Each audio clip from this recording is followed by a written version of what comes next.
On va poursuivre notre série de mises en application avec cette fois des mises en application de repérage de signaux sur l'indicateur RSI. Alors pour ça, on va prendre le graphique qu'on a sous les yeux, le graphique de la livre contre le dollar en données 15 minutes.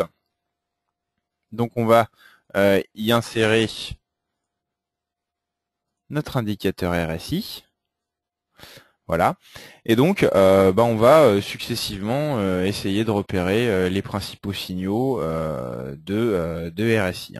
Donc, on sait que les principaux signaux de RSI, déjà, c'est les surachats et les surventes et les divergences. Donc, on va commencer par repérer des surachats et des surventes. Donc là, on n'en a pas beaucoup, parce qu'on sait que dans les surachats et les surventes, on ne tient pas compte des pics isolés. C'est-à-dire que ça, on le prend pas en compte, ça non plus, on va pas prendre ça non plus en compte, ni ça, ni ça, ni ça. Donc au final, qu'est-ce qu'on va prendre en compte? Uniquement ce surachat ici. Donc qu'est-ce qu'on sait sur les surachats? On sait qu'il faut attendre que la devise passe au-dessus de la borne de surachat, au-dessus de la borne haute de RSI. Il faut que le RSI passe au-dessus de sa borne haute et qui repasse en dessous de sa borne haute. C'est seulement au moment où il repasse en dessous de sa borne haute qu'on a le signal de vente. Donc, on le voit à partir de ce moment-là, qui repasse au-dessous de sa borne haute. Donc, ça nous aurait incité à prendre position à la vente ici, ce qui au final, sur toute cette tendance, aurait été une bonne opération, à condition d'avoir les reins assez solides et d'avoir les nerfs assez solides pour faire face à ce mouvement de hausse là. Donc on peut pas dire que là ça soit un signal parfait. On va maintenant s'intéresser donc aux divergences. Donc on va noter les principaux plus hauts et plus bas sur le RSI, et puis on va noter les plus hauts et les plus bas correspondants sur les cours, ce qui va nous permettre de les comparer et ainsi d'identifier des divergences. Donc on va le faire assez rapidement.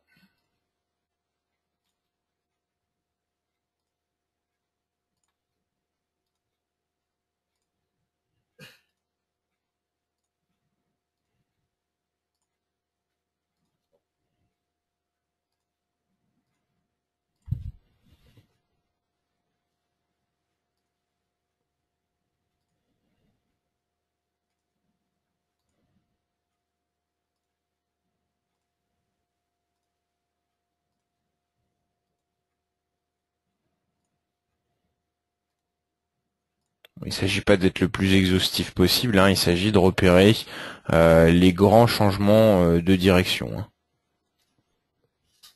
Donc dans le cadre des plus bas, c'est quand on passe d'une baisse à une hausse. On va noter quelques-uns ici. Voilà, on va passer au plus haut.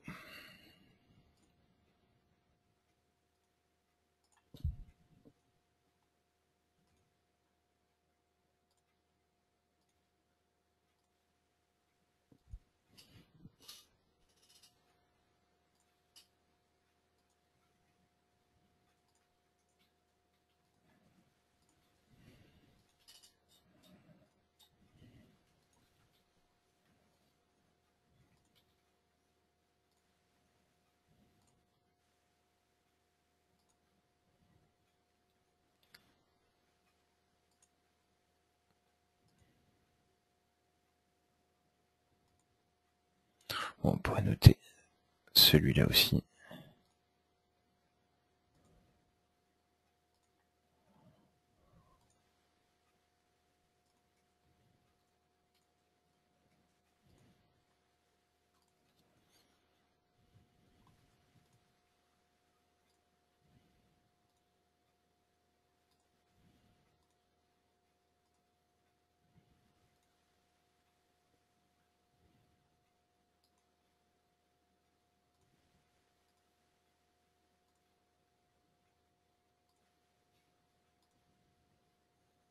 Voilà.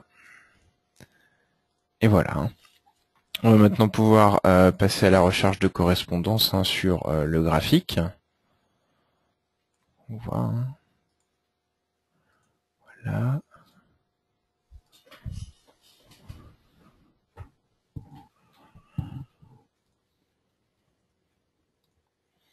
Donc on recherche les plus hauts et les plus bas sur le graphique qui correspondent aux plus hauts et aux plus bas qu'on a notés sur le RSI, bien sûr.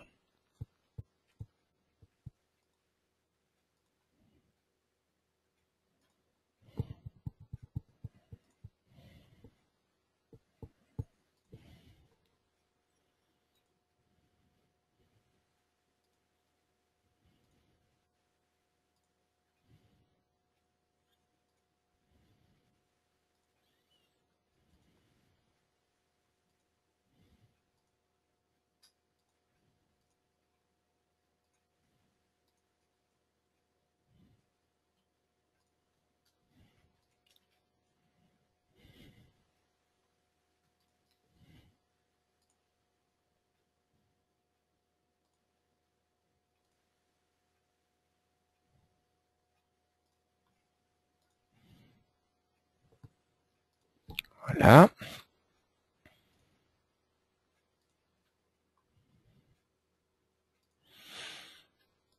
Alors c'est un travail qui peut sembler fastidieux, mais déjà on le fait surtout en tant que débutant, pour pouvoir pas se tromper et lire vraiment finement ce qui se passe sur le marché.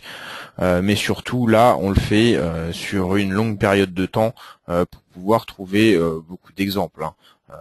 On perd pas tant de temps que ça à noter les plus hauts et les plus bas au quotidien dans le trading, parce que déjà même quand on est débutant on le fait pas sur des aussi longues périodes, mais euh, en plus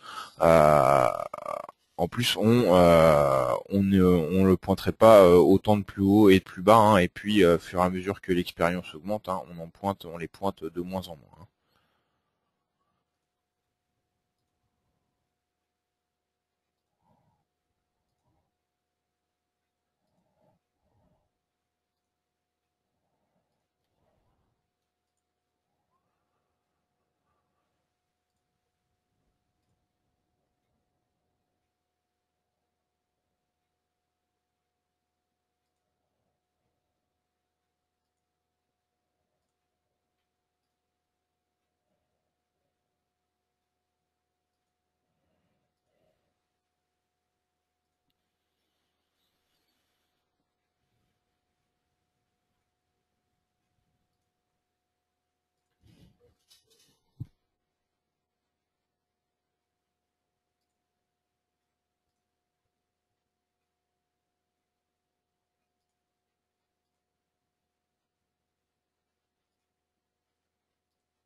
Et voilà. Donc on va maintenant pouvoir comparer les plus hauts et les plus bas du RSI et les plus hauts et les plus bas des prix. Donc on va commencer par les plus hauts. Donc là, légèrement croissant sur le RSI, légèrement croissant sur les prix, pas de problème. Là, décroissant sur le RSI et croissant sur les prix. Donc une première divergence. Voilà. Donc signal de baisse. D'autant plus valide qu'on le fait assez haut sur le RSI. On le commence même en zone de surachat. Donc on le voit à partir d'ici, à peu près, la divergence, on la voit à partir d'ici, ce qui nous permet de profiter d'une baisse conséquente. Donc première divergence repérée qui fonctionne. Ensuite, on continue avec l'étude de nos plus hauts. Les deux précédents sont décroissants et sur le RSI et sur le graphique. Ils sont ensuite croissants sur les deux, décroissants sur les deux, décroissants sur les deux. Là, on a légèrement croissant, on a plat sur le RSI et descendant sur les prix. Donc là, c'est pas une divergence majeure, d'autant plus qu'on est autour du niveau neutre, du niveau 50 du RSI, donc on va pas la prendre en compte. Ensuite, on a de plus haut croissant sur le RSI, croissant sur les prix. Ensuite, décroissant, décroissant. Ensuite, croissant, croissant. Toujours croissant. Et là, décroissant sur les prix et décroissant sur le RSI et croissant sur les prix. Donc on a une divergence baissière.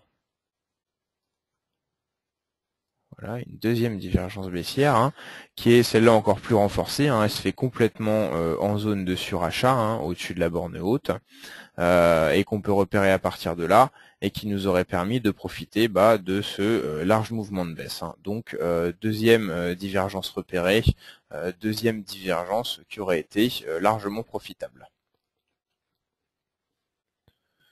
On va ensuite regarder la suite. Hein. Donc on a décroissant sur les prix, décroissant sur le RSI, croissant, croissant, décroissant, décroissant, ici décroissant, décroissant, croissant, croissant, croissant également, décroissant, croissant de nouveau, légèrement décroissant, croissant et décroissant.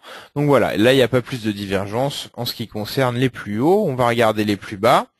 Donc là, croissant sur le RSI, croissant sur le graphique. Légèrement croissant sur les prix, décroissant sur le RSI. Hein. Donc là, on a une divergence baissière, hein. Croissant ici, décroissant ici, hein. Donc qui est aussi annonciatrice, hein, de cette vague de baisse ici. Hein.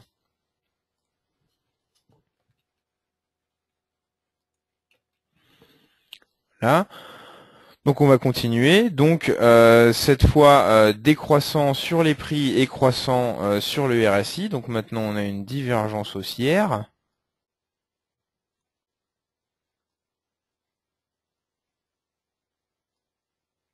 Voilà. Donc on peut la repérer à partir d'ici à peu près. Hein. Et si on a un bon timing, hein, on arrive effectivement à s'en sortir avec un léger gain. Hein. Donc elle fonctionne également, cette divergence.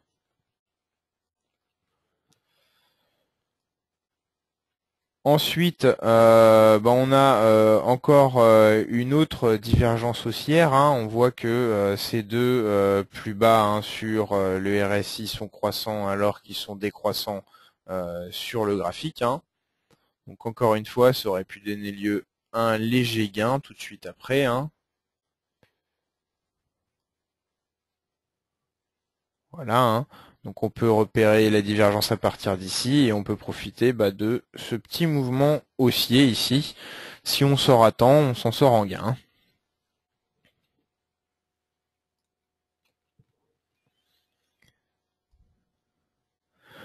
Donc ensuite, toujours sur les plus bas, hein, les flèches vertes auxquelles on s'intéresse, elles sont décroissantes sur le graphique, décroissantes sur le RSI, décroissant, décroissant, croissant, croissant, légèrement croissant et croissant aussi. Et là, voilà une divergence baissière. Des plus bas alignés à la hausse sur les prix et des plus bas alignés à la baisse sur le RSI. Donc une divergence baissière qu'on peut repérer à partir d'ici à peu près et qui nous permet de profiter de cette vague de baisse, hein, qu'on voit là.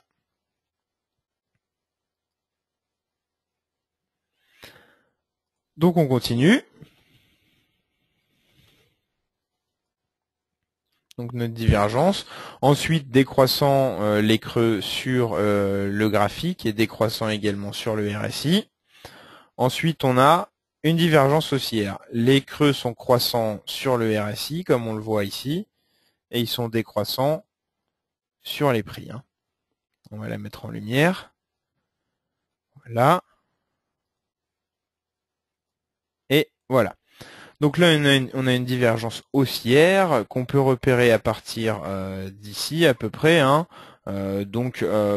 Si on attend un petit peu, hein, pour confirmer la divergence, hein, on est là, on se positionne dans le cadre de cette baisse et avec un peu de chance, hein, on profite de cette hausse. Hein, sinon, on s'en sort à peu près neutre. Hein. Donc ça, on peut pas dire que ça soit un signal formidable, hein, mais c'est pas non plus un faux signal. Hein. Avec de la bonne gestion des positions, on s'en sort gagnant. Hein. Donc ensuite, divergence haussière, hein, encore une divergence haussière qui vient confirmer celle que j'ai eue précédemment, hein. Donc à la limite, si sur celle-là, j'avais pas très bien géré, hein, donc je rappelle qu'on pouvait prendre position à l'achat à partir d'ici. Si j'avais pris peur dans cette baisse, hein, et que j'avais fermé ma position en perte, hein, bah on voit que je me rattrape tout de suite avec la divergence que je vais suivre après. Voilà, hein, une très nette divergence haussière, hein, qui est renforcée en plus parce qu'elle se passe sur le bas du RSI, hein, et en plus l'angle des deux droites, hein, est important, hein. On a une nette différence entre les plus bas des prix et les plus bas du RSI. Donc là, ça nous aurait incité à prendre position à partir d'ici à peu près à l'achat, ce qui aurait été une très bonne opération, hein, comme on le voit, hein.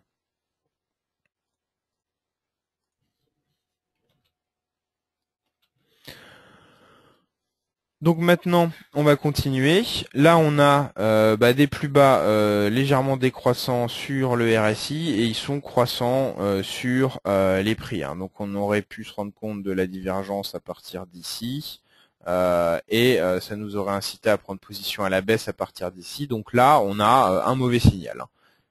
On va montrer la divergence.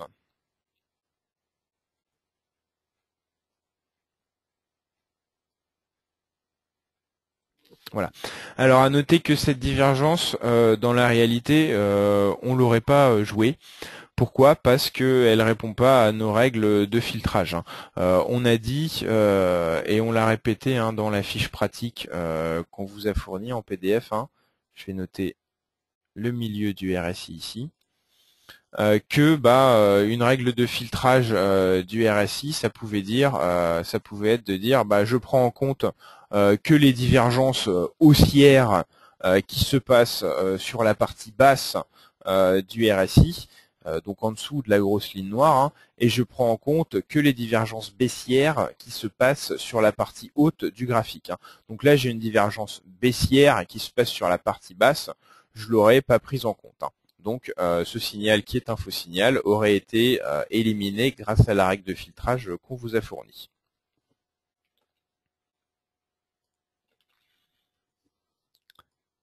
Voilà. Ensuite, on termine l'étude des plus hauts et des plus bas, donc croissant sur les prix, croissant également sur le RSI. Ensuite, on a ceux-là qui sont, on a une légère divergence. On va la mettre en lumière. Voilà, là on a deux plus bas. Et là les plus bas correspondants, ces deux-là, sont décroissants. Donc c'est un signal qu'on voit à partir d'ici. Donc ça nous incite à prendre position à la baisse, ce qui aurait été une mauvaise opération. Mais encore une fois, hein, on est en dessous des 50, c'est une divergence baissière, donc elle est filtrée, hein. On ne prend pas en compte les divergences baissières qui se passent en dessous de 50, hein. De la même manière qu'on ne prend pas en compte les divergences haussières qui se passent au-dessus de la barre des 50 sur le RSI. C'est une règle de filtrage qui permet d'éviter beaucoup de faux signaux. Donc on a maintenant repéré tous les signaux de surachat, de survente et de divergence, hein. Et on a vu que notamment pour les divergences, hein, si on se servait des règles de filtrage, on arrivait à un score quasi parfait, hein, c'est-à-dire que des divergences qui ont fonctionné, hein, qui nous auraient fait gagner de l'argent sur les marchés, hein. On va maintenant pouvoir s'intéresser aux autres type de signaux sur le RSI. On a vu qu'il y avait deux types de signaux principaux, hein, donc les surachats, les surventes, et puis les divergences, hein. On va voir également que on a les cassures de ligne de tendance de RSI et puis les croisements de la ligne des 50, hein. Donc on a déjà fait tout ça dans la leçon sur les signaux de trading. Là, il s'agit simplement de faire des exemples supplémentaires. Donc c'est ce qu'on va faire tout de suite, en commençant par les cassures de lignes de tendance de RSI. Donc on va essayer de repérer des lignes de tendance sur le RSI, qu'elles soient haussières ou baissières, et on va repérer des cassures, hein, et on va voir les déductions qu'on aurait pu en faire. Donc là, est-ce qu'on a des lignes de tendance, claires, hein? On en a une ici sur le début du graphique. Voilà. Et on a donc ici la cassure, donc qui nous aurait incité à prendre position à la hausse à partir d'ici, hein, donc ce qui aurait été une très bonne opération, hein.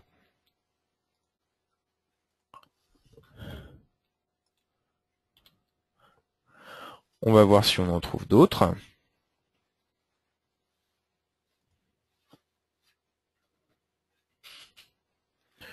Notre ligne baissière ici. Voilà. Donc je rappelle que les lignes baissières, ça se trace en reliant des pics, hein, et pas des creux. Donc on a une cassure ici, qu'on repère à partir d'ici. Ça nous incite à prendre position à la hausse, hein, une cassure de ligne de tendance baissière. Donc on prend position à la hausse ici, ce qui est une bonne opération.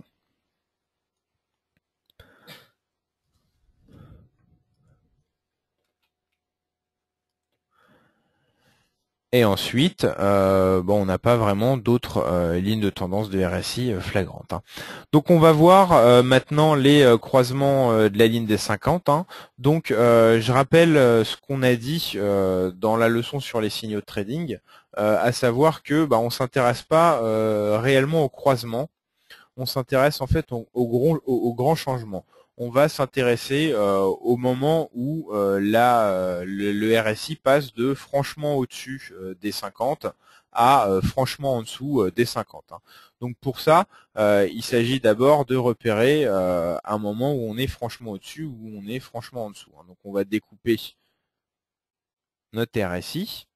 Là sur cette zone, on était entre guillemets franchement au-dessus.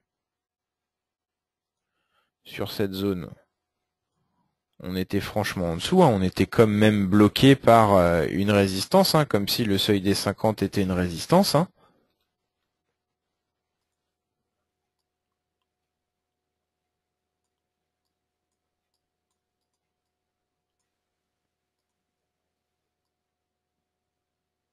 Voilà. On peut même l'étendre comme ça, en considérant que ce retour au-dessus, hein, c'était une anomalie, hein, qu'on n'aurait pas forcément joué entre guillemets, hein. Ensuite, on a une période où on est nettement au-dessus, hein.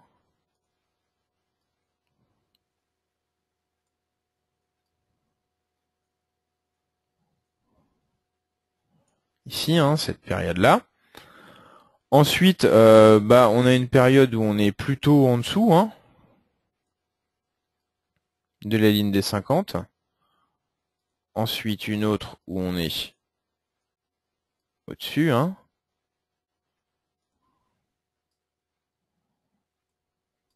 En dessous. Et là, en ce moment, pour l'instant, au-dessus. Donc à chaque fois que je passe, là visuellement, hein, à chaque fois que je passe d'une bulle qui est au-dessus de la ligne des 50 à une bulle qui est en dessous, j'ai un croisement qui est valide, hein. Donc en gros, ici, j'aurais pris position à la vente, hein. Donc je me rends compte qu'il y a un vrai croisement à partir d'ici à peu près. Donc je prends position à la vente ici, hein, et je profite de ce mouvement de baisse. Ensuite, ici, je prends position à l'achat, hein. Je me rends compte à peu près ici, hein, que le croisement est effectivement bien effectué, hein.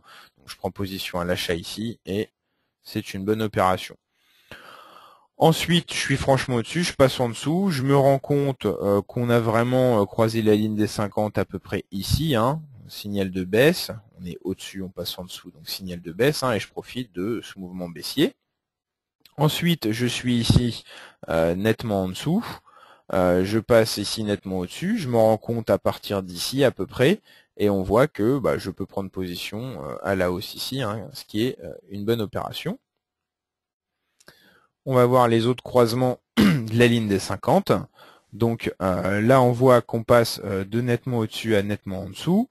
Donc signal de pente, hein, on s'en rend compte à partir d'ici. Donc là, on se rend compte que c'est pas un super signal, hein, mais avec une bonne gestion du risque, encore une fois, on s'en sortait très bien.